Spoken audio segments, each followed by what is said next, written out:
Yes, sir. We out here. Just finished up with a basketball game, and as you can see, I rep Palau when I'm out here. It's nice because they have red and white. Uh, what do they call them? Pennies, red and white intramural uniforms. So until we get ours, I'm repping these.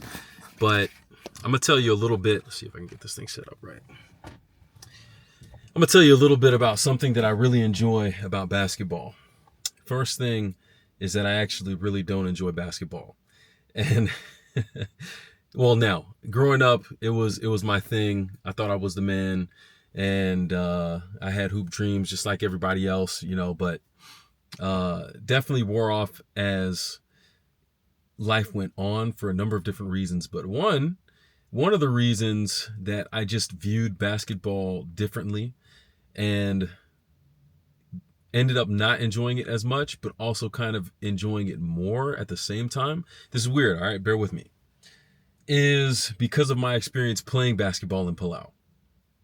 See, going through high school and intramurals at Southern for my undergrad, there was always this, I don't know what it was. Maybe it was just, I can't say it was the competition, but maybe it felt like it was because the competition at the time felt like, oh man, we got to be out here and be the best.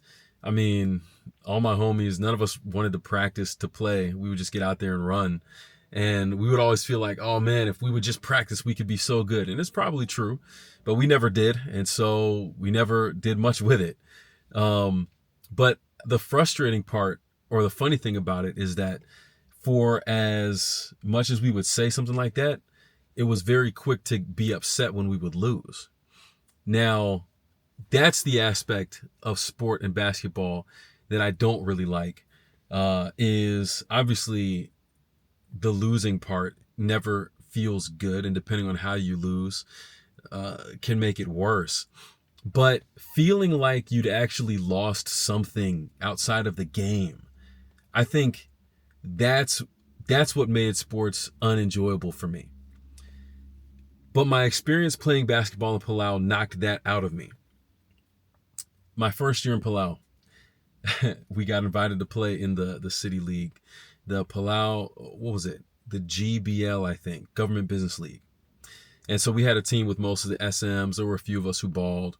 We played, a lot of fun, and it wasn't so serious. We had girls on the team too, I think, that played with us that first league.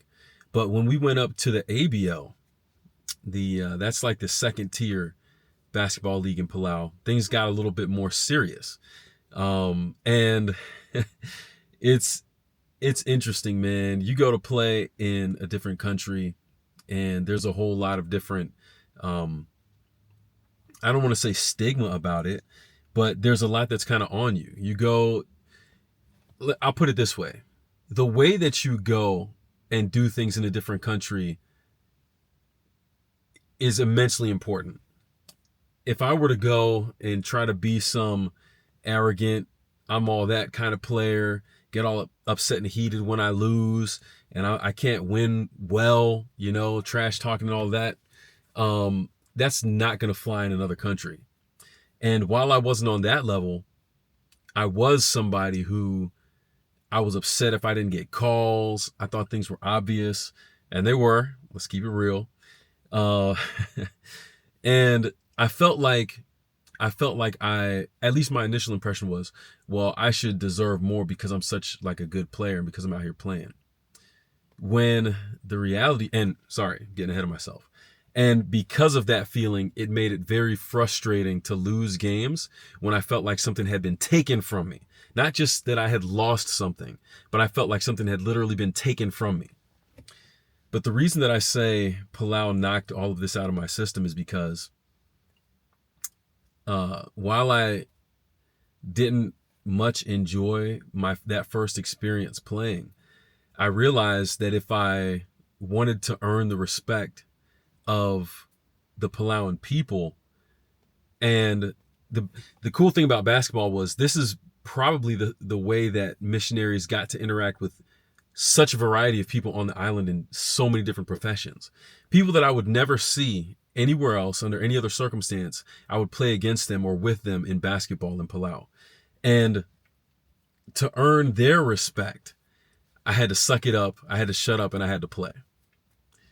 And I began to have pride not in my ability to play, but in my ability to play through anything that was going on. And so I ended up developing kind of this, like, you can foul me, I don't care, I'm just going to keep playing. And I ended up enjoying the game more because I cared about the other stuff less. When I lost, I could go up to the other team and be gracious in defeat. When we won, I could go up, good game, and keep it pushing. I could dap up the refs after every game, whether I felt like I had gotten calls or not. It was okay. Like, it wasn't that deep. And I could go on with the rest of my night, not even thinking about it, because basketball's not that deep anyway. So that feeling got knocked out of me. And I'm grateful for the experience in Palau that I had balling there that enabled me to see through that. I'm reminded of that not only because, as a tribute, as long as I can, I'm repping these jerseys. This is from 2017. Yo, we out here. That's my second year back in Palau. It's kind of crazy to think. It was like 7 years ago. That's crazy. But in our first game, it was frustrating. I'm talking about here with the Gymnics team. It was frustrating because I'm trying to manage it. We got 15 dudes on the team. It's a lot of guys, a lot of bodies you're trying to get in there. The games are short, 18-minute halves. And I'm out there playing, but I'm also supposed to be the coach, and it's a hard spot to be in. I am grateful for the amount of guys that we had interested in playing. That's pretty legit. But it was tough, and we ended up catching that hot and fresh L when we felt like, honestly, we should have performed a lot better than we did. Whether it resulted in the win or not, we definitely felt like we could have played a lot better. And then by contrast, you have us playing in this game this week where we won pretty easily. Part of that was because there were less guys playing, and it was easier to find some continuity with the guys who were there in the lineups and stuff. But after the loss last week and after the victory this week, I don't feel any different. It's just went out there, played hard, made some shots, missed some shots, gave up some shots, fouled some people, got fouled, and keep it pushing. And that's the thing that makes me enjoy the game and makes me like it even more, when I can let go of it when I leave the court. They always say leave it out there on the court, right? And they're talking about play your hardest and don't leave anything else in the tank. But I would encourage leave it out there on the court in the sense of, when you leave the court, leave all of that emotion and whatever it is behind. Because unless that's your profession, different story. There are some NBA players out there and people who that's their living. That's all you can afford to think about.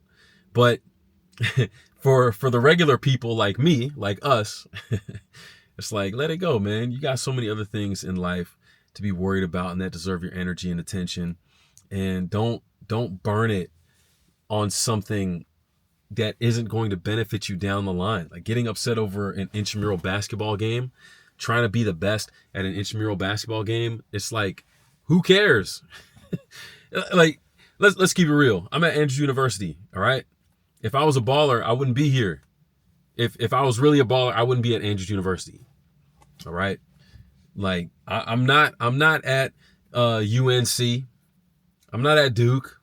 I'm not at, what are these other schools? I don't even know that are really good. I'm not at like UConn. I'm not at these schools. I'm not at Baylor. I'm here. So let me make the main thing, and let me be able to chill and let go of the game when I leave the court, because life is bigger than just that. And the funny thing is, I mentioned NBA players. Even NBA players see that the game is bigger than just basketball. You look at the different things, the awesome initiatives and things that people are doing off the court. They're trying to make lives for themselves beyond the game. And that's how you really make a legacy. So anyways, we can all do that in our way. It's going to be different, and some of us don't have the same reach as some of these big names. But the way that you react to things, and all that stuff impacts you in one way or another. So just make sure that your reactions and your emotions and stuff is contributing to who you are as a person and to the things that matter in your life, and not taking away from it. So that's all I got. Random little video, but we out here repping all day. Surang Kings, Palau, 2017, and we about to be out there again soon. Stay tuned. I'll catch you then, all right? Peace.